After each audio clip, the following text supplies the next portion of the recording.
बात जुर्म से जूझते आवाम की हो या समाज में बढ़ते क्राइम ग्राफ की, अपराध की हर सूरत के पीछे छुपा होता है कोई ना कोई गुनाहगार। नमस्कार, मैं हूं आपके साथ रंजना रावत और आप देख रहे हैं तफ्तीश की राह में आने वाली हर कड़ी सुराग बनकर पहुंचाती है गुनाहगारों को सलाखों के पीछे। तो अब बने रहिए हमारे साथ, क्योंकि हर जुर्म के खिलाफ हमारी तफ्तीश लगातार जारी है।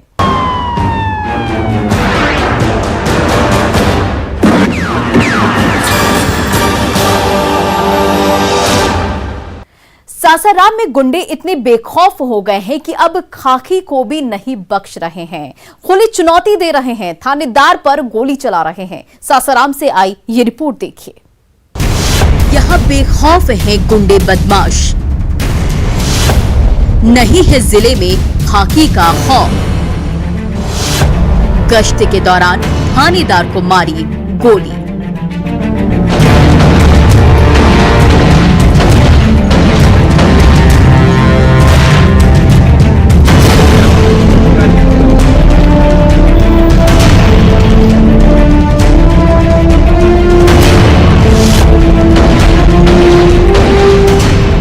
ये शहर सासाराम है जो हमेशा डर और दहशत के साए में रहता है।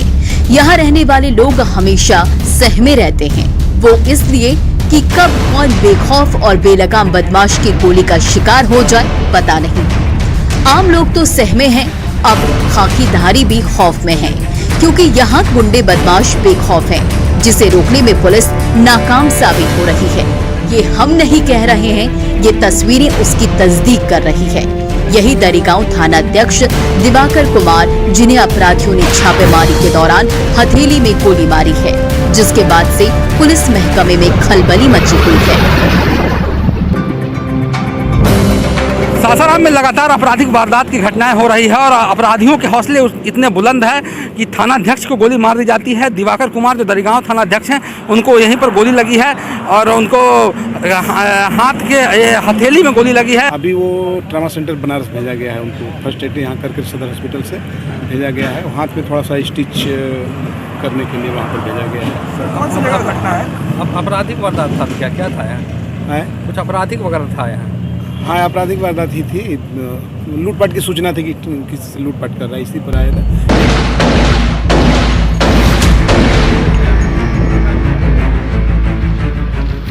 घटना के बारे में बताया जाता है कि दरिगांव थाना अध्यक्ष दिवाकर कुमार को सूचना मिली थी कि नेशनल हाईवे 2 पर ताराचंडी मंदिर के पास समृद्धि होटल के कुछ बदमाश लूटपाट कर रहे हैं, जिसकी सूचना मिलते ही मौके पर थाना अध्यक्ष पहुंचे। इसी दौरान पुलिस को देखकर अपराधियों ने गोलियां चलानी शुरू कर दी, जिसमें थाना अध्यक्ष दिवाकर कुमार के हाथ में गोली लग गई। फिलहाल उन्हें इलाज के लिए वाराणसी रेफर कर दिया गया है। जैसे ही थाना अध्यक्ष को सूचना मिली कि कुछ अपराधी जो हैं वो बाइक सवार अपराधी हैं जो यहाँ पर लूटपाट कर रहे हैं, इसी सूचना पर जब यहाँ पहुँचा गया तो आप देख सकते हैं कि इसी स्थान पर है सो थाना अध्यक्ष को गोली मारी गई, हथेली में गोली लगी है और उसके बाद आनंद फानंद में उन्हें रेफर कर दिया गया है, वाराणसी रेफर कर दिया गया है।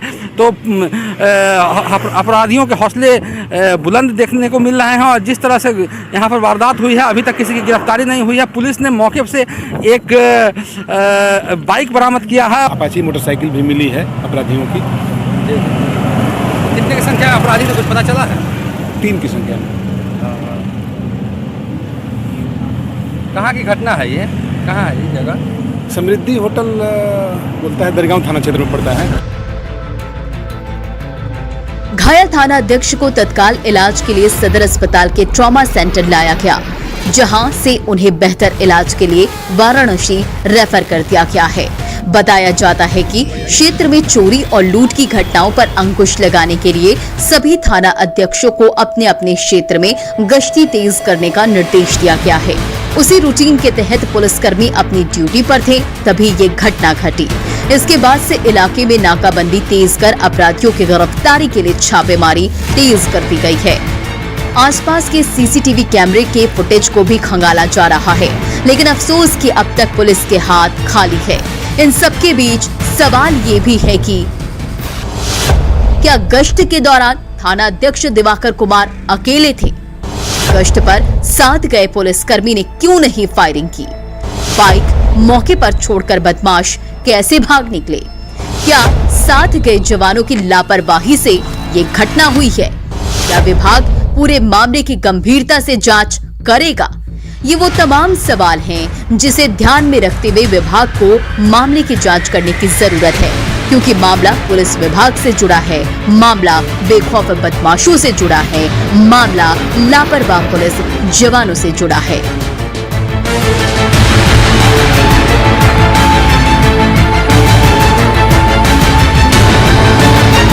न्यूज़ 18 के लिए सासाराम से अजीत कुमार के साथ ब्यूरो रिपोर्ट।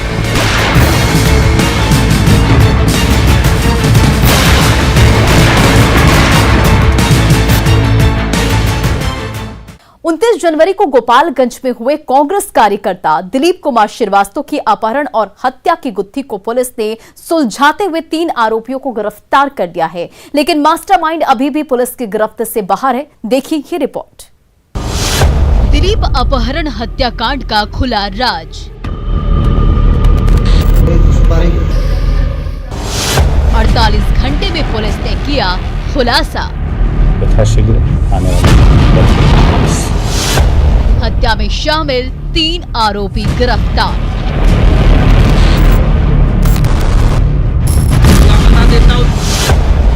पैसे के बंटवारे को लेकर दी गई थी सुपारी।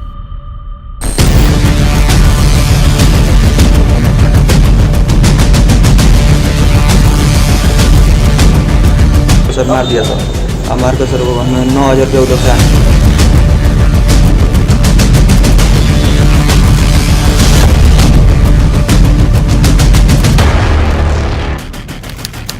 तारीख 26 जनवरी 2022। शासन से जुड़ी मदद चाहिए। यही वो तारीख है जिस दिन कांग्रेस कार्यकर्ता दिलीप कुमार श्रीवास्तव को बेखौफ बदमाशों ने गोपालगंज के बंजारी मोहल्ले में फोन कर बुलाने के बाद किडनैप कर लिया था और हत्या कर शव को दिघवारा थाना की बेला चक्का फैक्ट्री के पास फेंक दिया था, जिसके बाद परिवार में कोहराम मच गया था। परिजनों ने 30 जनवरी को नगर थाने में एफआईआर दर्ज कराई थी, जिसे आधार बनाते हुए पुलिस ने तफ्तीश तेज कर दी। इसी दौरान पुलिस के हाथ एक अहम सुराग लगा, जिसके बाद पुलिस वालों के कान खड़े हो गए। पुलिस तुरंत एक्शन में आ गई और टीम गठित कर 3 आरोपियों को धर दबोचा। पुलिस कस्टडी में हाथों में हथकड़ी और चेहरे पर नकाब लिए खड़े यही वो 3 आरोपी है जिसे पुलिस ने गिरफ्तार किया है, जिसमें मनोज कुमार सिंह, लाल बाबू साहब और आजाद अंसारी शामिल हैं। तारीख को टाउन थाने में एक एफआईआर हुई थी, जिसमें एक दिलीप कुमार सिन्हा जी के मिसिंग होने का, अपहरण करने का एक एफआईआर दर्ज हुआ था। और उसके बाद 30 तारीख को उनकी डेड बॉडी जो बेला में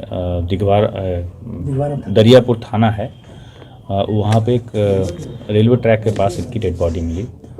और इस अपहरण और उसके बाद हत्या जो घटना हुई, उसको उस मिस्ट्री को सॉल्व करने के लिए डीएसपी सदर संजीव जी के नेतृत्व में एक एसआईटी बनी, जिसमें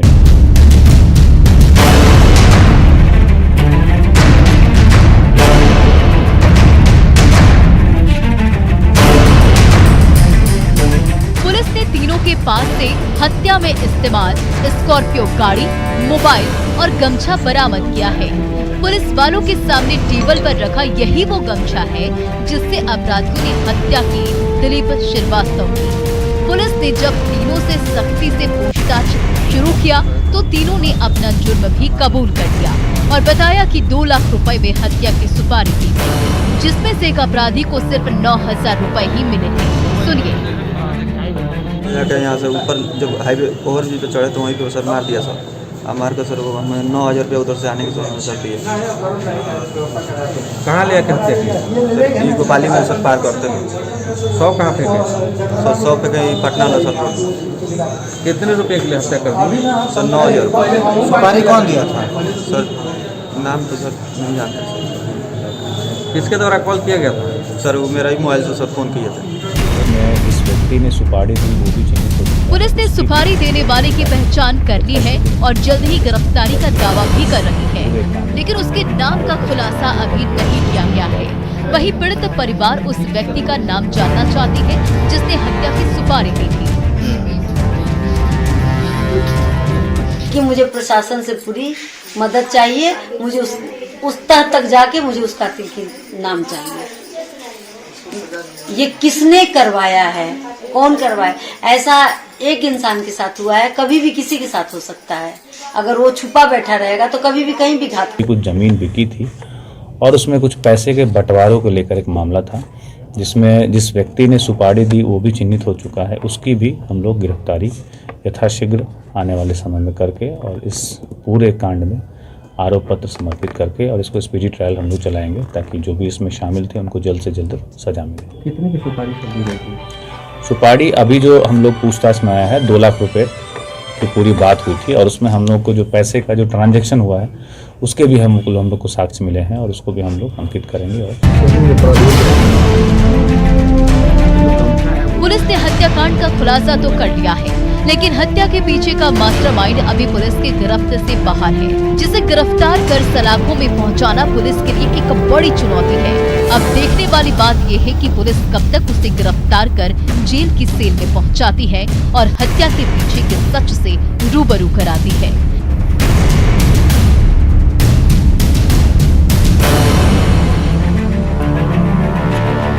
न्यूज़ 18 के लिए गोपालगंज से गोविंद कुमार के साथ bureau report.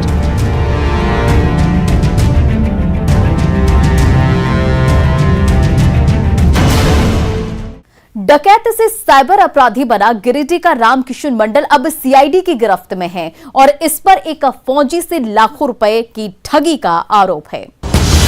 Cyber criminal Ramkishan मंडल गिरफ्तार। ठगी के आरोप में सीआईडी की टीम ने दबोचा।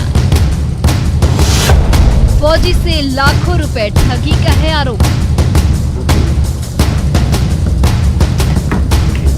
36,000 रुपया ठग लिया गया।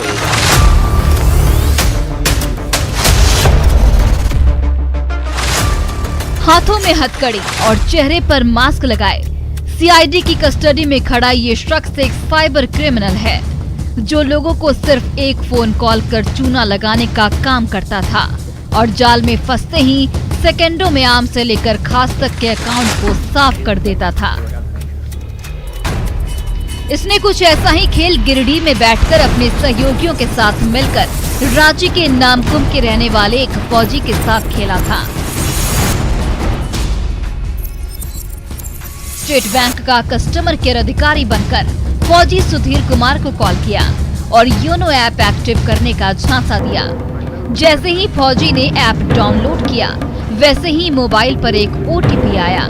उसने ओटीपी नंबर पूछा और सेकंडों में फौजी के खाते से करीब 3,36,000 रुपए उड़ा दिए।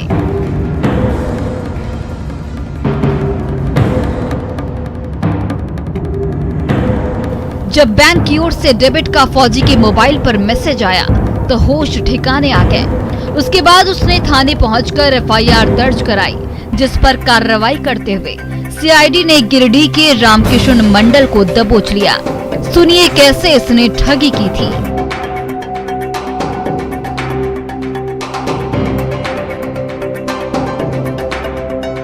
थाना का कांड संख्या 17-21 का जो पिछले साल अप्रैल माह में दर्ज था, तो उधर एसबीआई का यूनो ऐप को एक्टिवेट कराने के नाम पे फ़ोन करके ओटीपी भेज करके और उसके माध्यम से करीब 3,36,000 रुपया ठग लिया गया।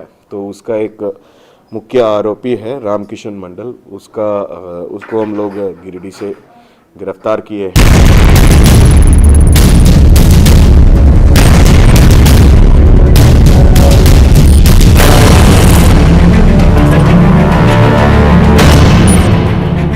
सुन लिया आपने, अब सावधान रहने की जरूरत है।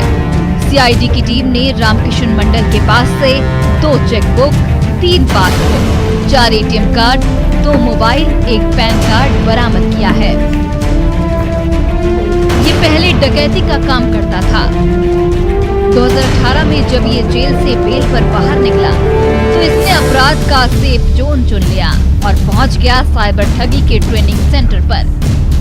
यहाँ इसने साइबर ठगी के तौर तरीकों को बारीकी से जाना और समझा, फिर पूरी तरह से ठग विद्या में निपुण होकर उतर गया ठगी करने।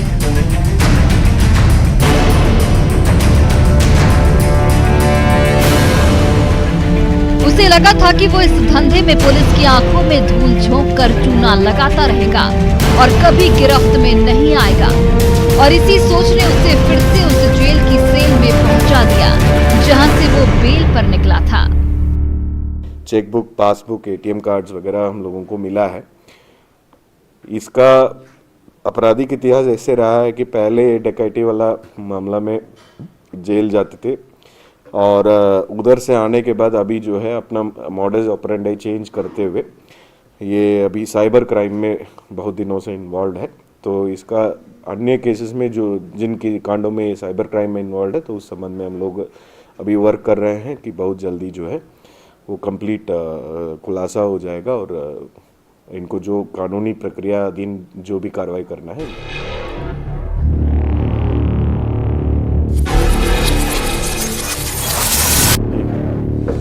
सीआईडी की टीम इसके साइबर अपराध की कुंडली खंगाल रही है और ठगी के बाकी मामलों की गुत्थी सुलझाने की कोशिश कर रही है। साथ ही साथ आम जनता ऐसे ठगों से बचे, इसकी भी अपील कर रही है। एक ही चीज़ हम बार बार सभी जनता से अपील यही कर रहे हैं कि आप कोई भी कॉल्स इस टाइप का आता है तो आप उसको रिस्पॉन्ड मत करिएगा। अगर आप बात भी कर लिए हैं तो ज़रूर अपना बैंक अकाउंट का ब्रांच में जो ऑफिशियल्स उपलब्ध है उन लोगों से कंफर्म कर लीजिएगा, क्योंकि बैंक कभी जो है कॉल सेंटर रख करके किसी को कॉल नहीं करवाता है। ब्रांच मैनेजर के नाम पे हो या अकाउंटेंट का हो या कैशियर का हो, कोई भी कॉल्स आपका अकाउंट एक्सपायर हो जाएगा, अकाउंट ब्लॉक हो जाएगा, कार्ड ब्लॉक हो जाएगा, इस टाइप का कॉल्स आता है। तो ठगी का तरीका तो आपने जान लिया, अब आपको बताते हैं कि साइबर ठगों से बचने के लिए किन किन बातों का ध्यान रखना चाहिए। अपने बैंक की डिटेल किसी से शेयर न करें।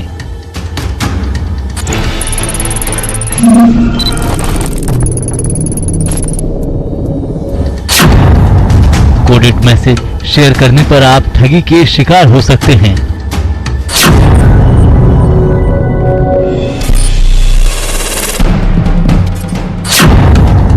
ठगी के शिकार होने पर तत्काल अपने बैंक शाखा से संपर्क करें।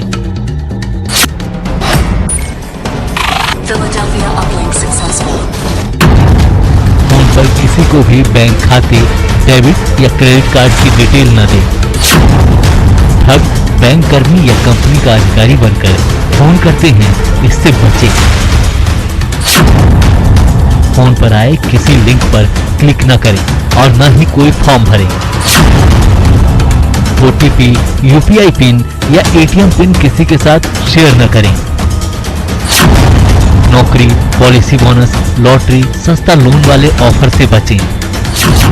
आगे की जानकारी या संदेह होते ही पुलिस को सूचना दें। Bureau report, news 18।